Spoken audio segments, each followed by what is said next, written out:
Psychology कही अधिकांश महिला माने सेक्स करिबा पई भल आलोक थिबा जगह अपेक्षा अंधार जगह को अधिक पसंद करिथांती कारण अंधार रे से माने निज पुरुष साथी सहित निजको कंफर्टेबल फील करिथांती।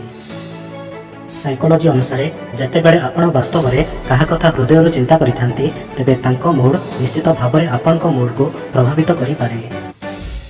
मनोविज्ञान कही लोक मैंने आपण विषय में किसी भल शुणा पर कम विश्वास करिथांती किंतु खराब शुणा पर संगे संगे विश्वास करनी।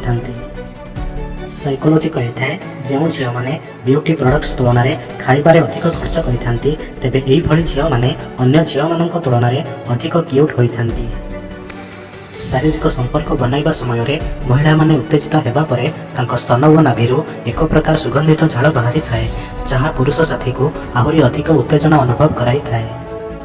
मनोविज्ञान कही जदि कोनोसी व्यक्ति आपण को इम्प्रेस करबा पई चेष्टा करिथांती तेबे एहार माने हेउछि कि से पूर्वरु आपण को उपरे इम्प्रेस अछंती। साइकोलोजी कही अलसुआ व्यक्ति माने अधिक बुद्धिमान होइथांती कारण एभली व्यक्ति माने कोनोसी काम को करिबा पई सबुठारु अधिक सहज उपाय खोजिथांती।